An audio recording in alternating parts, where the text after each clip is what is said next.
Саламатсыздар ма? Менің есімім Назира, мен Астана қаласынанмын. Осы Greenleaf компанияның активный партнерімін. Бүгін сіздерді Greenleaf компаниясының маркетинг қазақ тілінде түсіндіргім келіп тұр. Так, бірінші Greenleaf компаниясының партнері болу үшін бізде мынандай 4 пакет бар. Біріншісі $2400, оны теңгемен жазатын болсақ, 1.128.000 теңге. Екінші пакетіміз $1200, яғни бұл бриллиантна бірінші корона, 564.000 теңге болады. $400 пакет, яғни бұл платина дейміз, ата 188.000 теңгемен шаққанда. $100 пакет, бұл бронза, теңгемен шаққанда 50.000 теңге болады.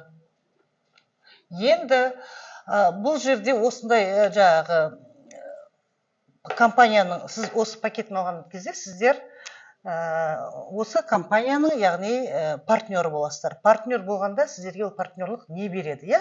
Соны айтып шығайын. Партнер болатын болсаңыздар, осы кез келген пакеттің біреуін алатын болсаңыздар, сізге компания 50% скидка береді әрбір затына. Екінші, сізге ID номер береді. ID номер деген білесіздер, бұл яғни 90 жылға беріледі, сізге 90 жылға беріледі. Бір компанияның партнері бол, яғни 90 жыл осы компанияның партнері боласыздар. Үшінші, сізге беріледі стартовый набор дейміз. Стартовый набор, яғни стартовый набор болғанда әрбір пакеттің өзіне арналған, яғни компанияның арнайы әрбір айда берілетін өзінің товарлары бар. Бұл ай сайын өзгерді мүмкін. Компаниядағы жаңағы пакеттеріміздің бағасы үлкейген сайын оның ішіне кіретін, яғни подаркілердің саны, жаңағы стартовый пакеттің ішінде біздің заттарымыз ғой. Соларымыз, сол заттардың саны көбірек болады. Мынау 50% скидканы сізге $100 жаздыңыз ба, 2400 жаздыңыз ба, бәріне бірдей, яғни 50% скидка беріледі. Енді ары қарай сізге беріледі ваучер. Ваучер дегеніміз электрондық ақша бұл. Электрондық ақша, яғни қараңыздар, мына жерде бронзаға жазатын болсаңыздар, сіз кабинетіңізді алғанда ішінде 138.000 теңге ваучер тұрады. Яғни былайынша санағанда бұл да ақша сияқты, ақша болғанмен сүтінен алмайсыздар. Бұған сіз осы Greenleaf компаниясының заттарын 50% скидкамен алу үшін беріледі. Егер платинаға жазатын болсаңыздар, сіздің кабинетті ашқан кезде 678.500 теңге ваучер ішінде тұрады. Бриллиантқа жазатын болсаңыздар, 2.070.000 теңге ваучер ішінде болады. Егер коронаға жазатын болсаңыздар, онда 4.140.000 теңге ваучер сіздің кабинетіңіздің ішінде тұрады. Егер сіз товарды, заттарды көп алатын болсаңыз, магазиніңіз болатын болса, мына жердегі ваучерларымыз жайлап бітіп қалады. Қалай? Мысалға бізде қандай затымыз бар не жерде? Айтайын, крил ойл, омеганы айтайын, омеганың бағасы 24 тұрады. Бізде егер келіп кассаға келіп біздің кассаға келіп өзіңіз логиніңізді айтатын болсаңыз, ол 24 емес, сіз 12.000 қалтаңыздан төлейсіз, ал 12.000 теңге ваучерлерден шешіліп отырады.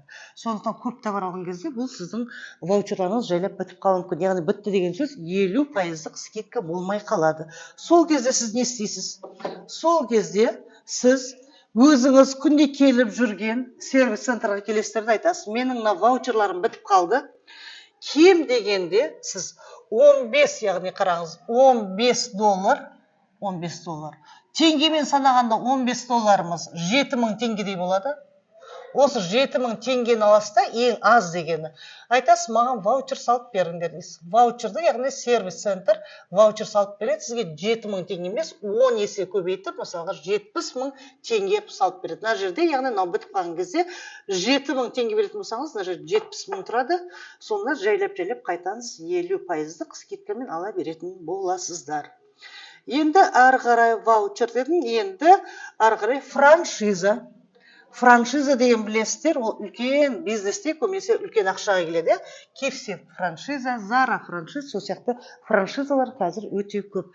Бізде франшиза басталады $400 немесе 188.000 теңгеден басталады франшизамыз.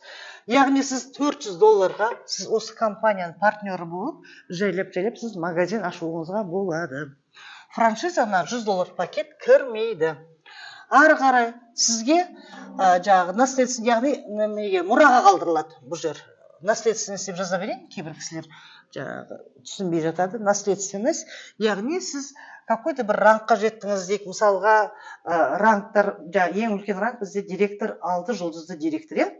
Директор болғанның өзінде сіз мировой обороттан ақша аласыз, қомақты ақша аласыз. Пенсия ашқан бізде менеджер болған кезде 3%-ке ілігіп, яғни пенсия шықтық деп кейбір кісілер айтып отырады, яғни пассивқа шығасыз. Какой-то бір ранг жапқанда сіз пассивқа шықтыңыз, жақсы қомақты ақша алып жатырсыз, өзіңіз жағдай жасап қойыңыз. Сол кезде сіз компанияға өзіңіздің орныңызды, өзіңіздің наследниктеріңізге, яғни балаларыңызға заявление жазып, өзіңіздің орныңызды қалдыруға болады.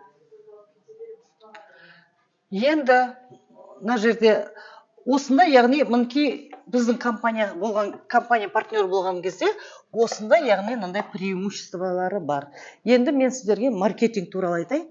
Маркетинг бізде гибридный маркетинг.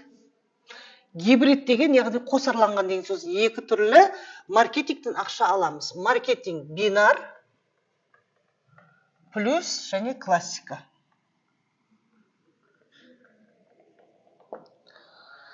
Так, гибридный маркетинг деп жатырмын. Бірінші біздің алған ақшамыз осы бинардан алдық.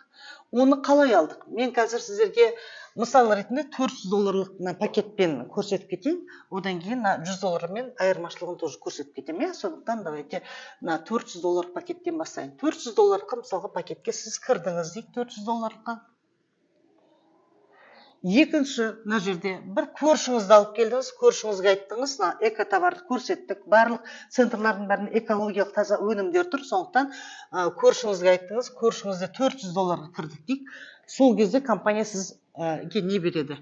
Яғни бірінші сіз аласыз рефералка. Сізге басқа бір кісіге информация бергеніңіз үшін компания сізге рефералка төледі. Яғни 6008 теңге бұл рефералкасы, яғни 5%. 5%, яғни бұл қайдан шығады? Рефералкамыз 275 PV-ді көбейтеміз 5%-ке. Минус 5% алып тастаймыз. Яғни бұл налогқа алып тастайды. Сол кезде 6008 теңге болады. Ана ресептеп жүрші, қанша болады? 75 көбейтесің 5%, минус 5%. Значит, 460 кетті ма? 5%. Теперь равно дейсің да, көбейтеміз 460-қа. Яғни 6008 теңге да. Бұл рефералка, яғни осы 5% дейміз, осылай шығады.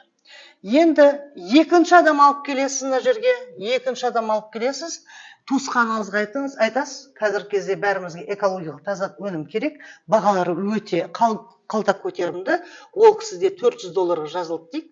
Сол кезде қызықтың бәрі басталады. Екінші рет тағы да рефералка береді, өйткені сол кісіні сіз алып келдіңіз, рефералка тағы да 6008 теңге төленеді.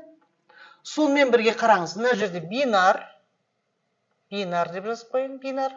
Мына жерде бинар ойнайды сіз үшін. Яғни бинар үшін сізге компания төлейді 12000 теңге. Бұл яғни бізде бинар 10%. 10% қайдан шығады? 275 көбейтеміз 10%-ке. Анар санап отыршы. Минус 5% компанияның налог тұстап қалады. Оны 460-қа көбейтеміз теңгеге. Яғни бізде бір немеміз 460 теңге болады, бір бағымыз. Так, пиіміз де жерде.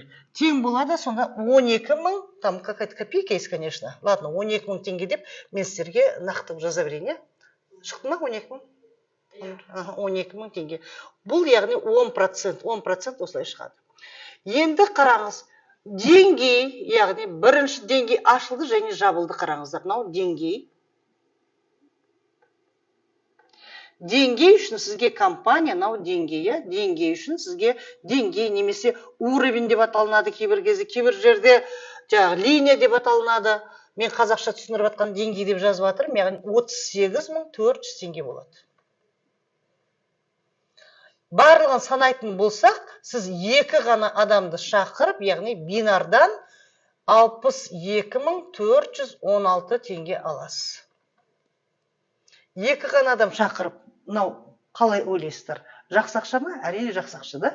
Біз мына Астанада тұрып, кейбір балабақшаларда бізде нянкалардың айлығы 60 мың теңге. Яғни ертең сағат 8-ден 6-ға 7-ге шейін жұмыс істеп, бір айда осылай алатын кісілер де бар бізде. Яғни бұл жағынан қарап отырсаңыз, мына жерде деңгей, мына $400 үшін бізде деңгейге $88 төленеді. $88, яғни көбейтеміз оны 460-ға, минус 5%, анары санап көрші наны.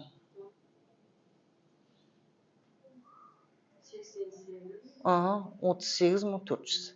Өзінің определен таблицасы бар, сонда $400, $88 деңгей үшін төленеді. 38 456 теңге, иә? Оны жазылайын, 456 теңге деп.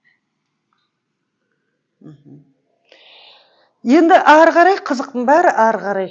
Сіз екі ғана адам алып келдіңіз, вообще бұл бизнесте әр адам екі адам алып келетін болса, бұл бизнес тамаша кетеді. Мына жерде айтайын, көршіңіз ол да экологиялық жақсы товар өнімінің сапасын көрді, жақсы болғандықтан бұл кісіде тағы бір адам алып келді, тек $400, иә, $400-ға. Мына екінші адам да тағы да бір адам алып келді, $400-ға. Сол кезде бұл кісілер кім шақырды, сол кісі өзіне реферал қылады. Рефералка мына шақырған адам төлейді. Мына жерде рефералканы шақырған кісі алады. Ал сіз үшін бұл жерде қараңыз. Бинар ашылады, бинар неде? Бинар үшін компания әрине сізге екінші деңгейден бинарға 12 мың теңге төлейді. Екінші деңгейден екінші деңгей. Қараңыз. Мынау бірінші деңгей деп жазып қояйын, мынау екінші деңгей. 12 мың теңге төлейді, а мына жерде сіз үшін тағы да қараңыз. Мынау екінші деңгей ашылды. Яғни екінші деңгей үшін, бинар, то есть, бинар үшін, екінші деңгейдің бинары, бинар үшін 12 мың төлейді, ал мына жерде екінші деңгей үшін сізге компания төлейді 38.400 теңге. Сонда қараңыз, сіз тек қана екі адамды шақырып, ол кісілердің шақырған адамдар үшін сізге тағы да компания бетіп қарасаңыз 50.400 теңге тағы да келіп отыр. Яғни бұл бинарда бүгін жұмыс істейміз. Мына екінші адам жазылған кезде бүгін регистрация жасасақ, ертең сағат 4-те ақшаларыңыздың бәрі түсіп тұрады. Бұл ақшаны басқа компаниялар сияқты емес, прям шешілуде өте оңай. Біз өзіміздің командаға постоянно көрсетіп отырамыз, технический часть дейді ғой, оны прям перевести, внутренний ақшамен осы центрға жібереміз да, сонан кейін сол арқылы ақшамызды наличка аламыз ба, жоғары Каспиімізге аударып аламыз ба, яғни бұл жер өте оңай жасалынған. Әрине, компанияда әлі компания келгеніне 1 жылдан жаңадан асты, сондықтан жайлап бұл жерде біздің банковский карталарымызда осы немеге өзіміздің кабинетімізге привязан болады. Сол кезде біздің ақшаны центр арқылы емес, өзіміздің кабинетімізге жіберіп те ақша таба алатын, ақшамызды шығара аламыз. Бірақ бұл жерде банк араласқандықтан ол жерде процент ұстайды. Мына жерде ешқандай процент ешнәрсе ұсталынбайды. Енді қараңыз, мынау деңгейде, екінші деңгейде айтайын, мына жерде келген кісілеріңіз, көршіңіздердің, танысыңызден, о кісілер тоже сіздің 62 мың теңге алғаныңыз біледі, о кісілер тоже сіз сияқты 62 мың теңге алғысы келеді. Сол кезде айтайын, мына кісі тағы бір кісіні шақырады. Бұл кісіге де рефералка төледі, және тура сіз сияқты бинарға төлейді, және деңгейге төлейді. Бұл кісіде 62 мың алады. Мына жерде кісіде екінші адам шақырады, бұл кісіде сіз сияқты қалған, яғни рефералкасын алады, деңгейін алады, бинарға алады, бұл кісіде 62 мың төлейді.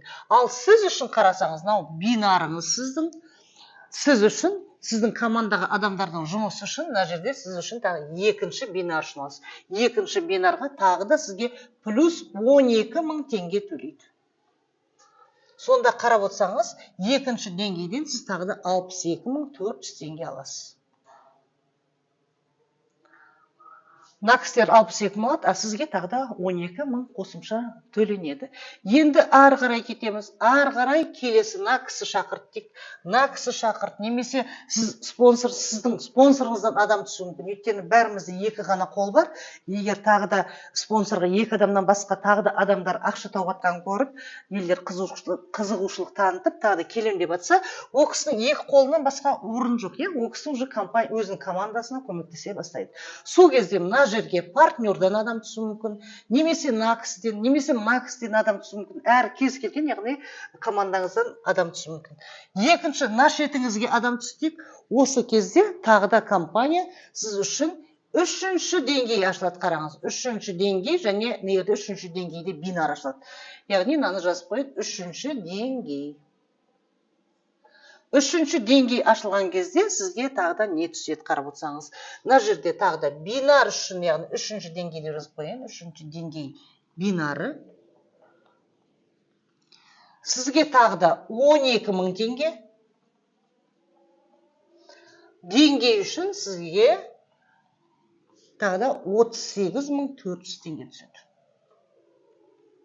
Сонда қараңыз, сіздің командаңыздың жұмысы үшін үшінші деңгейден сізге тағы да мына жерде 50 мың 400 теңге тағы да түсті. Қарап отырсаңыздар. Енді ары қарай, мына жердегі кісілер қараңыз, юбка сияқты, бұл тоже бинар болғандықтан ары қарай кеңейе береді юбкамыз. Қараңыз, енді мына жердегі кісі екінші адамды алып келді дейік. Бұл кісі, яғни екінші, үшінші деңгейде кісі сіз сияқты 62 мың тоже алады, рефералкасын алады, жаңағы деңгейінің ақшасын алады. Енді қараңыз, мына жердегі кісілерді екі адамнан бұларды шақырып дейік. Мынау да екі адам, мынау да екі адам. Мына кісілер толығымен бәрі екі адамнан шақырған кезде, қараңыз, мына жерде үшінші деңгейде қарасаңыз 1, 2, 3, 4 деңгей, 4 бинар пайда болды. Мына жерде екінші деңгейде 2 бинар болатын болса, 2 бинар, а мына жерде уже 4 бинар болады. Мына жерде 2 бинар, 2 бинар.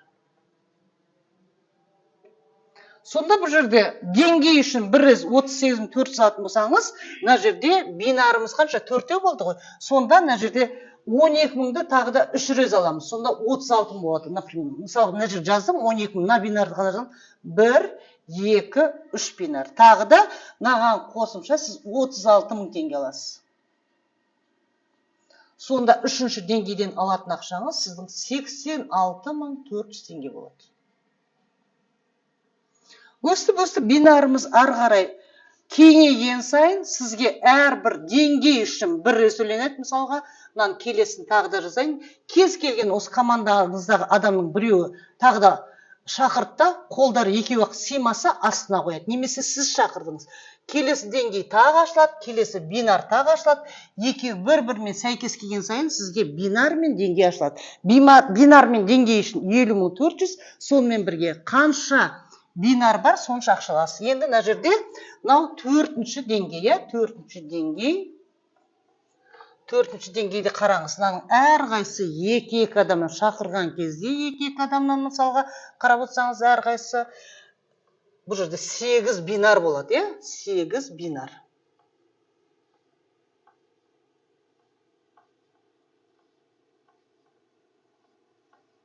Сонда 8 бинар 12 мыңнан есептесеңіз, 12 мыңнан 8 бинар. Қанша болады? Мына жерде есептеп беріңдерші. Айгүл, есептеші. 8 бинар.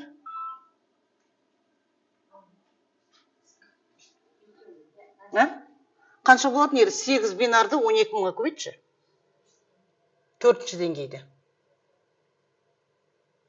12 мың көбейтілген 8. Қанша болады? 96 мыңда. Сонда нерге сыймай тұр? Енді төртінші деңгейден сіз аласыз жаңағы бинар, яғни 8-ді көбейтеміз 12-ке, 12 мың теңгеге. Сонда 96 мың бинар үшін аласыз. А деңгей үшін аласыз 38 мың 400. 38 мың 496 мың қош, сонда 4 деңгейден қанша ақша алады?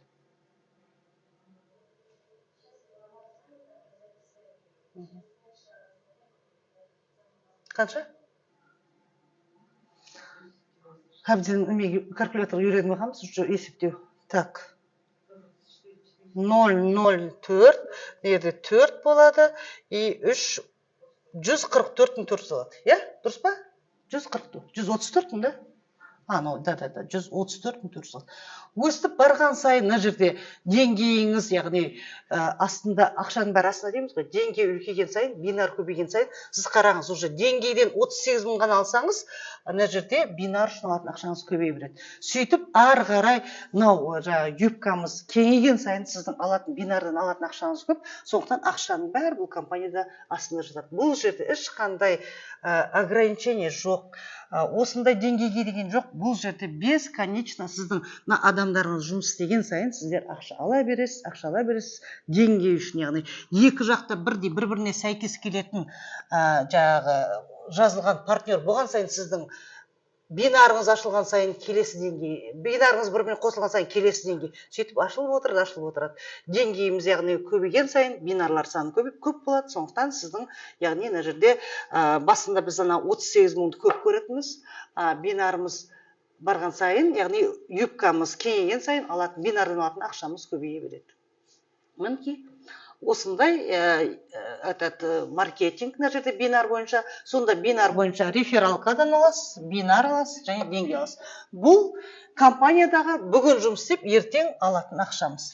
Әрбір адам бүгін ақша тапқысы келеді, ертең ақша тапқысы келеді, бір айдан кейін айлық алғысы келеді. Соның бәрі осы жерде бар. Енді қараңыздар, мен сіздерге бүгін жұмыс істеп, ертең алатын ақшаны көрсеттім. Сонымен бірге бұл жерде заттардың бағалары өте жақсы болғандықтан, кез келген жерде зубный паста, зубный щетка, шампуніңізді қазір алып шығып, 2 есе бағамен сатып жіберуге болады. Мен көбінесе порошокты айтамын, порошоктың бізде 1 литр 1400 теңге, оны кез келген адам 2800-ге сатып жүресіз. Өйткені бізде кәдімгі магазинде немесе маркетплейс дейміз, оларда Ариэль, Перси, олардың гельдерінің кем дегенде бағасы 3,5, а біздікі өз бағамыз қосқанның өзінде 2800 теңге сатамыз. Оны, яғни моментальный. Бүгін ақша табуға болады, және бүгін жұмыс істеп, ертеңіне тағы ақша табуға болады. Мінекей осы жерде 3 түрлі доход көрініп тұр.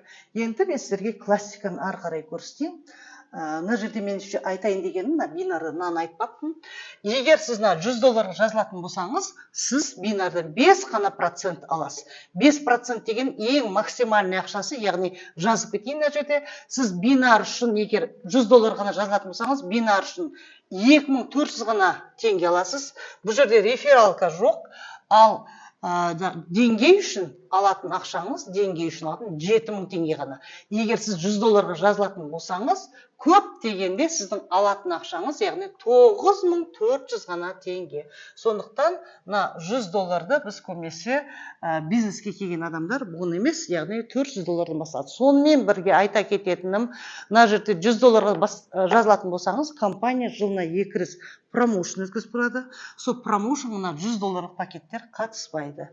Тағы да айтайын дегенім, $100 жазылатын болсаңыз, сіздің астыңыздан команда кетіп қалды, үлкен пакетке кірген кісілердің бәріне 62 мыңды алып жатыр. Ол кезде бәріміз қызығушылық жасаймыз, мен неге алмасқа осы пакетте, үлкен пакет. Сол кезде пакетті көтерем дейтін болсаңыз, сіздің орныңыз, астыңызда жазылған команда бәрі сақталады, бірақ мына жерде апгрейд жоқ. Апгрейд деген білесіздер ғой, тек қана екеуінің айырмашылығы ғана тұрады. $100-ға алынған пакетте апгрейд жоқ. Мына жерде қайтадан сол пакет, сол орын қалады, командаңыз қалады. Сіз $400-ға қайтадан сол орынды сатып аласыз көтеру үшін. Ал қалғандарына $400-дан бастап алатын болсаңыз, тек қана айырмашылығын, яғни апгрейд айырмашылығын ғана төлеп отырасыз. Сондықтан $100 пакетті егер жазылам дейтін кісілер болатын болса, осы айырмашылығын міндетті түрде түсіндірген дұрыс. Өйткені бізде кейбір кісілер $100-ға келе салып, әйтеуір жазылсам болды деп $100 жазылады да, кейін түсіндіргенде неге түсіндірмейтін деп ренжитін кісілер көп. Сондықтан егер адамды пакеттерге жазып жатқанда осыны міндетті түрде түсіндіріп кету керек. Так, одан кейін қараңыздар, тағы да мына жерде айта кететін, мына жерде ішкі, яғни балдар дейміз, например, бал. Мына жерде егер $100 жазатын болсаңыз, 55 бал береді ол компанияның өзінің жағы берген несі жағы балдары. Егер на $400 жазылатын болсаңыз, ол 275 бал береді. Мынау $1200 пакет 825 бал береді. $2400 пакет 1650, яғни PV ішкі балды береді. Ол не үшін керек? Бұл бізде, яғни менеджерлік жаңа статусты анықтау үшін керек. Қалай, яғни жұмыс істеп біз менеджер бола аламыз. Қараңыз, бізде $400 жазылған кезде, кез келген пакет жазылған кезде, мысалға сіз $400 адамды жаздыңыз ба, сізде мынау жақта правый жағы оң жақ деп есептейік, мына жерде сізде плюс 275 PV делінеді, мысалға қараңыз. Екінші адам жазасыз ба, бұл тағы да 275 PV деп қосылып отырады. PV саны, яғни қосылып отырады. Мына жерге 400 адам жаздыңыз ба, бұл жер сол жағына да 275 PV деп қосылып отырады. Мына жаққа да қанша адам жазғанда тағы да сізге 275 PV қосылып отырады. PV.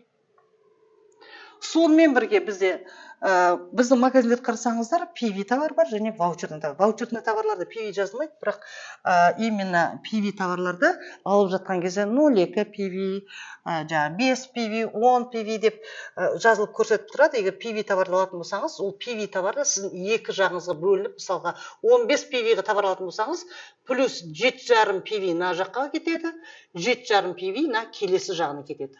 Осы PV-лардың саны жайлап қосылып сізге мына жақта екі шетте бірдей 44.200, мына жақта 44.200 болған кезде сіз менеджер статусына өтесіз. Осы балдар сол үшін керек бізге. Түсіндіңіздер ме? 44.200 екі жақта бірдей болғанда сіз менеджер боласыз. Ары қарай мен тақтаны өшірейін, өшіріп қайтадан ары қарай түсіндіріп шығайын.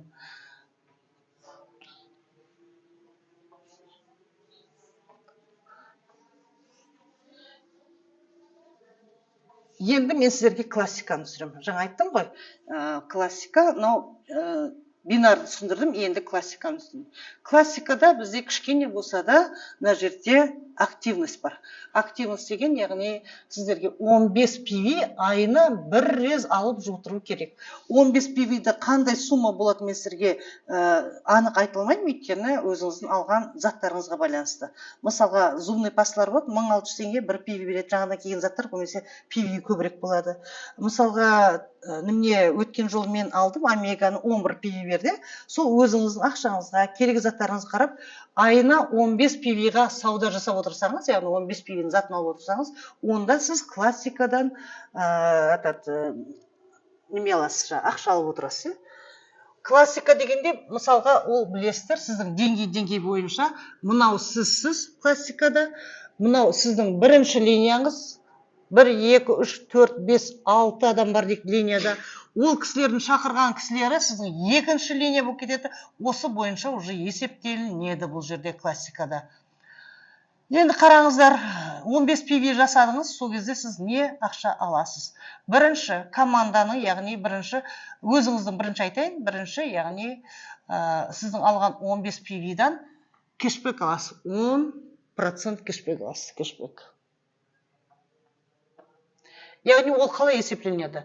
Тек қана 15 PV қалатын болсаңыз, минимально да, онда былай есепленеді. 15 PV-ді көбейтеміз 460 теңгеге, бізде айттым ғой, бір PV 460 теңге. Тең болады, мына жерде где-то 700 теңгедей шығады, 700 теңгеге жоқ, примерно мен былай примерно деп жазайын, где-то 700 теңгедей шығады, егер сіз 15 PV-ға товар алатын болсаңыз. Егер одан көп алатын болса, в общем, есептелінген былай есептеленеді. 15 PV көбейтеміз 460 теңгеге, сонда 700 теңге. Одан көбірек алатын болсаңыз, әрине көп шығады. Ары қарай, сіз командадан ақша аласыз, екінші. Командадағы PV товарлар, яғни бірінші линия, екінші, үшінші линия, яғни сіздің шақырған партнерларыңыз немесе бойынша бірінші деңгей, екінші, төртінші, бесінші кете береді.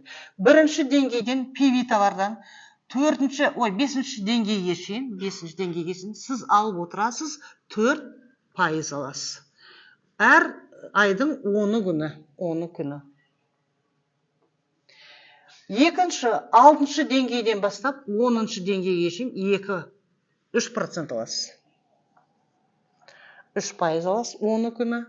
11-ден бастап 30-ға шейін аласыз сіз 1% 10 күні. 31-ден бастап 50-ші деңгейге шейін сіз аласыз 0,5%.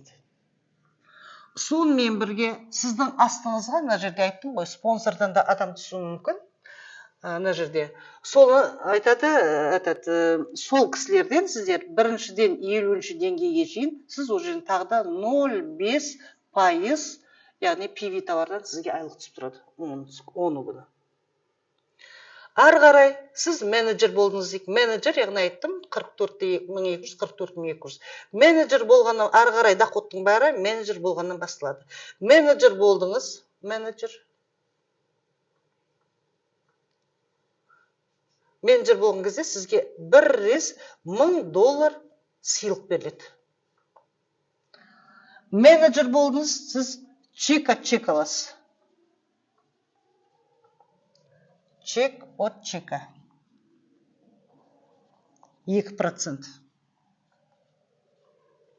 Менеджер болдыңыз, сіз ары қарай товарооборот СНГ дейді. СНГ болғанда мына жерде Қырғызстан бар, Тәжікстан бар, Өзбекстан бар, Россия бар, Қазақстан СНГ-ге осылардың товарооборотынан сіз 3%-ке ілгесіз.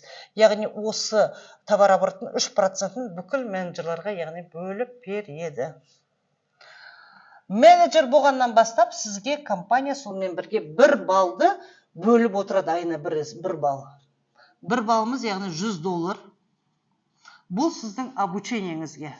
Менеджер болғаннан бастап 50%-ын осы арқылы төлейсіз обучениені.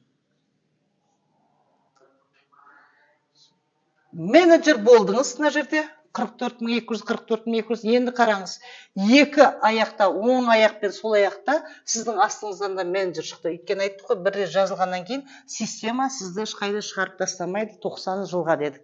Жайлап сіз көтерілгеннен кейін мына кісілер жұмыс істеп жатыр, астыңыздан хотите, не хотите дейді, менеджерлер шығады. Мына жақтан бір менеджер шықты, мына жақтан менеджер. Сол кезде сіз старший менеджер боласыз, старший менеджер болған кезде старший менеджер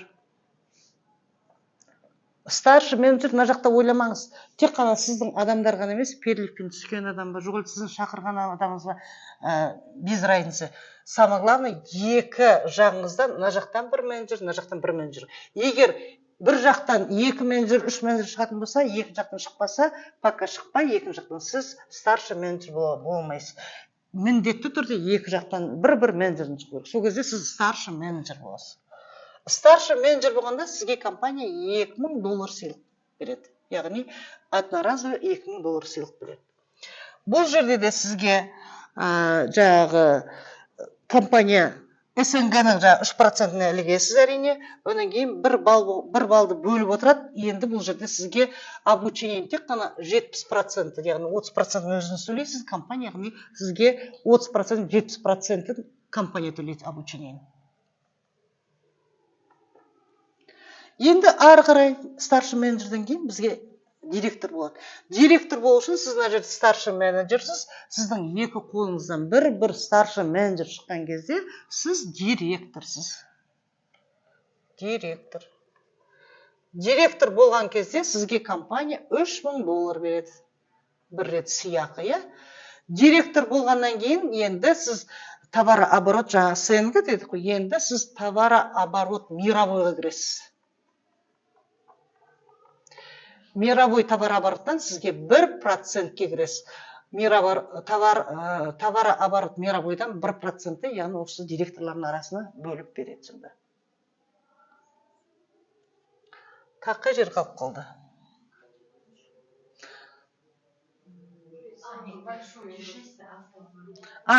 Директор болғаннан бастап, мен сөйте салайыншы.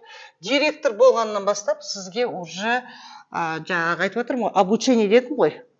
Обучениеден басқа, обучение бұл жерде уже 90%, обучение сізге 90%, компания төлейді 90% обучение. сонымен бірге сізге 0,1%, 0,1 балл, то есть балл апартамент дейді, яғни элитный квартираңызға бөлініп отырады. 0,5%, то есть 0,1 деп қойды. 0,5 балл, 0,5 балл, яғни мына жерде $50 деген сөз. Егерде бір балымыз $100 авто дейді. Авто машинаңызға, яғни компания ай сайын бөліп отырады. Мінекей осы ақшаның бәрін тауып отырамыз, күнделікті ақшасын, айына бір пассивті, сонымен бірге компания, яғни сіздің машинаңызға да, обучениеңізге, квартираңызға бәріне ақша бөліп отырады. Осы бір ғана жұмысты жасап, осы жерден бәрін алып шығуға болады. Күнделікті ақшаңызды. Ең жоғарғы статус, яғни директор, одан кейін старший директор. Ең жоғарғы статус бізде директор, 6 жұлдызды директор. 6 жұлдызды директор. Ең жоғарғы статус ол бізде осындай. Қазіргі кезде бізде СНГ бойынша ең жоғарғы статусы Өзбекстанда Дилбар ханым, директор 2 жұлдызды. Біздің Қазақстанның өзінде ең үлкен статус қазір директор, старший директор, бізде Айман ханым. Директор ол кісі старший директор. Старший директор алатын одноразовый, яғни немесе ол кісі $5000 алады. $5000 алды уже, старший директор. Сол ол кісіге уже старший директор болғаннан кейін 99% обучение, яғни компания төлейді, 1% ғана төлейді. Тек қана директор бір жұлдызды директор болған кезде сізге компания $8000 төлейді, $8000. Содан кейін сізге уже бір балды жайлап компания сіздің путешествиеңізге жинап отырады, путешествиеңізге. Сонымен сіздерге айтайын дегенім, осы бір ғана жұмысты жасап, біз мына жерде барлық күнделікті ақша табуға болады. Айына пассивке кіріп, бір айлық алып отырады, біреуге айлық, біреуге пенсия. Бір ғана жұмыс істеп, жайлап компания сізге машинаңызға да, элитный үйіңізге де, онымен бірге путешествиеңізге түгелмен ақша жинап отырады. Әлі күнделікті жұмыста?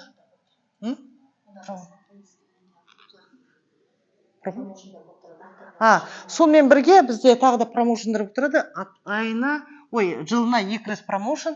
Сол промоушендарға да мен айтайын деген, $100 пакет кірмейді промоушендарға. Қазіргі кезде бізде промоушеніміз, Қытайға промоушен, сразу жазып кетейін промоушенді. Промоушеніміз 31 февральдан 24 жылдан бастап 31 июльге 24 жылға, яғни бізде Қытайға промоушен. Ол үшін сіздің өзіңіздің 10 лишнигіңіз болу керек, яғни мына жақта қалай жасам, 10 лишник, яғни өзіңіз шақырған адам. Сонымен бірге екі аяқты әрқайсында 15.000 PV оборот, 15.000 PV оборот. Мына жерде ойламаңыз, мына жерде сіз жалғыз өзіңіз жасамайсыз, бұны командамен жұмыс істейсіз ба? 10 лишнигіңіз бол. 10 лишник, тағы лишник болғанда, бұл 15.000 PV-ді жасау оңай. Егер осының жартысын ғана жасайтын болсаңыз, енді сонымен бірге, егер осының жартысын ғана жасайтын болсаңыз, қараңыз, 5 қана сіздің лишнигіңіз, және мына жақта 8000 оборот, мына жақта 8000 оборот жасайтын болсақ, 8000 PV оборот, мына жерде 8000 PV оборот болатын болса, онда мына жерде Қытай плюс Хайнан еще заводқа барамыз, мына жерде тек қана заводқа барып қайтамыз, заводқа барып, тағы да енді кішігірім путешествие. Бұны компания жазған бойынша, компания өзі таңдайды, прям конкретно біз білеміз. Именно мынау Хайнан және заводқа барамыз, элитный отдых на высшем уровне дейміз.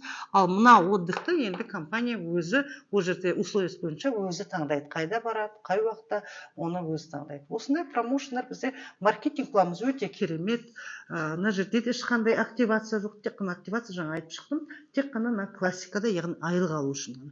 Кез келген адам біздің компанияға келіп, бүгін жұмыс істесе, ертесіне ақша алып отырады.